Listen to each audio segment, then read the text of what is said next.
Sveiki, aš esu Ema ir sveiki atvykę į naują Tech naujienų epizodą. Labai dėkojame už 10 000 peržiūrų ant mūsų video su Justinu Jankevičiumi ir sveikiname jį pagaliau susituokus.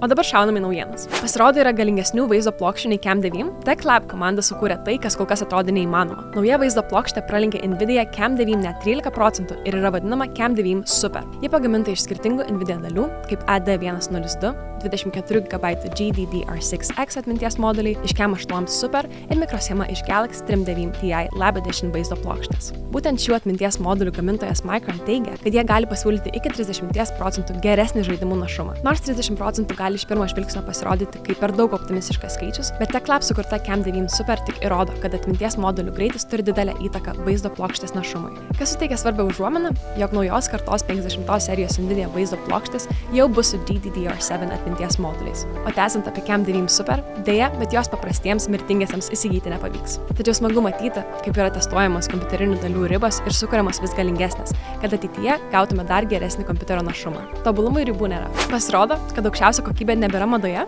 Game Boy prikėlė 26 metų senumo Nintendo kamerą antram gyvenimui. Nuo šiol ją bus galima naudoti ir kaip webcam, kurios pagrindinė mintis yra perteikti kuo neryškesnį vaizdą, atrodo visiškai priešinga idėja nei kitų kamerų kūrėjų. Ji veiks su Windows, macOS ir Linux, naudojant USB-C jungtį. Arba ją bus galima prie kompiuterio prijungti per Epilogs Playback emuliatoriaus programėlę. Tik pirmą reikės prijungti GB operatorių konsolę, kuri leidžia naudoti Game Boy, Game Boy Color ir Game Boy Advance kasetes su kompiuteriu arba Steam Decku. Tačiau ji neveiks su mobiliaisiais įrenginiais, nes Android, iOS ir iPadOS operacinės sistemos jos dar nepalaiko. Kameros raiška sieks 128 ant 112, kas yra tik 16 kilopikselių. Kamera vienu metu apibūdinama kaip pati blogiausia ir geriausia kompiuterio kamera, kokia tik yra rinkoje. Tad retro mėgėjai, šiek tiek nostalgiški ankstesniems laikams, ją galės įsigyti, tik dar neaišku kada, nes nėra nustatyta tikslios datos. Bet manau verta laukti. Jei galvojat, kad jums nebeužtenka vieno nešiojamo kompiuterio ekrano, tai Ace Magic X1 išsprendė šitą reikalą. Naujasis kompiuteris turi sulankstomą 360 laipsnių ekraną arba tiksliau 214 colių Full HD ekranus. Jie gali būti sujungti nugaromis, jei kompiuteriu norėtų naudotis keli žmonės vienu metu. Ir kas įdomiausia, kad ekranas sukasi horizontaliai. Na ir dar faina, kad ant klaviatūros kairės pusės aukso spalvoje išgraviruota Steve Jobs citata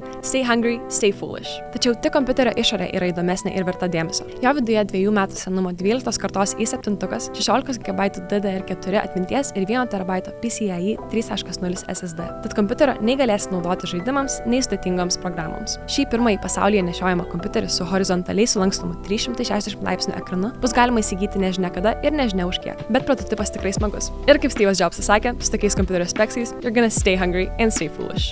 Sukurtas antras pagal meilumą po Astra robotas, LG pristatė naujos kartos autonominį dirbtinio intelekto robotą CLOI SurfBot. Jis skirtas padėti sveikatos ir aptarnavimo srityse dirbantiems žmonėms, kad nebereikėtų patiems milijoną kartų vaikščioti pirmyn atgal, kad kažką pasimti. Robotas gali atlikti paprastas ir pasikartojančias užduotis, bei tarnauti kaip jūsų asmeninis padavėjas. Jis turi integruotas dureles, kurios gali atsidaryti ir užsidaryti automatiškai, taip pat jutiklius, kurie nustatys, kada daiktai paimti nuo roboto ir kada vėl padėti atgal. Jis gali dirbti kartu su 20 kitų robotų vienu metu, kad dar labiau padidintų užduočių efektyvumą. Ir žinoma, būtų išvengta susidūrimų. Įsivaizduokite šiuos robotus dirbant dideliame restorane arba kavinėje piko metu. Fun fact: kiekvienas iš jų gali nešti net iki 32 kavos puodelių. Jie taip pat gali padėti neregiams naviguoti namuose arba pasitarnauti kaip nauja ir įdomi vieta jūsų reklamai roboto ekrane. Daug panaudojimo būdų su vienu CLOI SurfBot robotu. Smagu, kad dirbtinis intelektas vis dažniau panaudojamas geriems tikslams ir aptarnaujančiame sektoriuje. Tęsiant apie dirbtinį intelektą, Teksaso mokslininkai sukūrė tokį modelį, kuris turėtų apsaugoti nuo elektros dingimo. Tai reiškia, kad per kelias milisekundės elektros energija būtų automatiškai nukreipta taip ir tai tik dirbtinio intelekto integracijos sprendžiant kasdienes problemas pradžia. Visi, kuriems bent kartą yra dingus elektra, žino, koks tai erzinantis dalykas. Tačiau dirbtinio intelekto naujovė iškart padėtų milijonams. Tiek verslams, kuriems būtina elektra užtikrinti sklandžiai jų veiklą, tiek paprastiems gyventojams besirūpinantiems savo šaldiklyje esančiais ledais.